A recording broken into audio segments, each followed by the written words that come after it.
But I wanted to ask you a very interesting movie question to kind of wrap up our interview. Venom just got announced that it was delayed, and we got a new title. The title of the of this movie is Venom: Let There Be Carnage. Now, I kind of already know how you feel about Venom.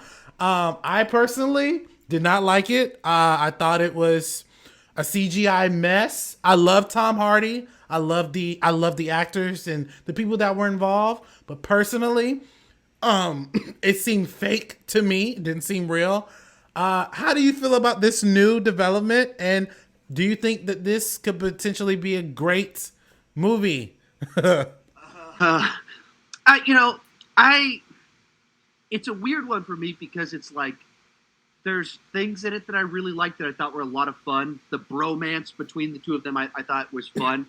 But the script overall was like, what are we doing here? This thing is, and especially the setup for like the first 45 minutes before Venom actually shows up is like, what were you thinking?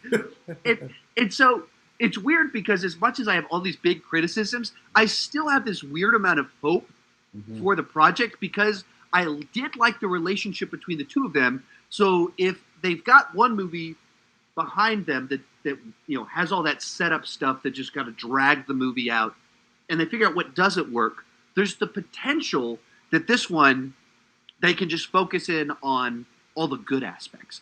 But then the other side to it is they only had I guess their original plan was to only have a 2-year turnaround, which 2 years for a superhero movie, that's really quick. Yeah. And especially when you're talking about there was a director swap and the script was already not ready. That's the problem here. Right. And so now they have an extra 9 months on the project. Mhm. But it's not 9 months to work on the script. Like they already shot the thing. Yeah. And so I don't even know if like the extra time means it can be finished, but it doesn't mean it would resolve the thing that I'm nervous about. And then add to that final take on it would be Andy Serkis is directing. Love Andy Serkis. Yeah, love Andy. Whether anytime he shows up in a movie and you get to see his face, he's always so much fun. And then of course he's the legend of motion capture, but he's not the legend of directing. So I just don't even know what to make of that. Like I don't. There's not that movie that people are like, oh yeah, Andy Serkis, he did this movie, and you go, oh yeah, absolutely, put him in charge of Venom. So it's one of those ones where I go, I just don't. It's interesting. Because it's Andy Serkis, I'm rooting for the movie to be awesome because I like him and I want him to be successful at everything. But at the same time, I'm not stupid, so I'm not going to be like, oh yeah, this is going to be awesome. They rushed a script for a movie because it was a bigger hit than they were expecting, and they got a director that's never done anything like this. I'm sure it'll turn out great. So, and then I guess the other final one on it is that Carnage is in it. We got a little bit of a goofy title. I guess they're embracing that they kind of understand their place in this world, maybe, but it's a weird title.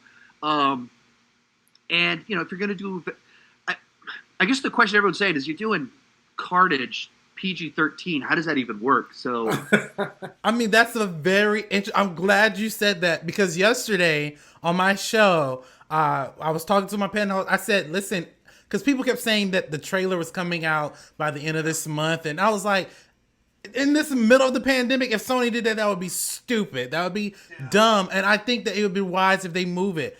I'm so glad you said that. If they did a Carnage, how do you do a PG-13? I said, how do you do a Venom movie without Spider-Man and not be rated R? You have him biting people's heads off.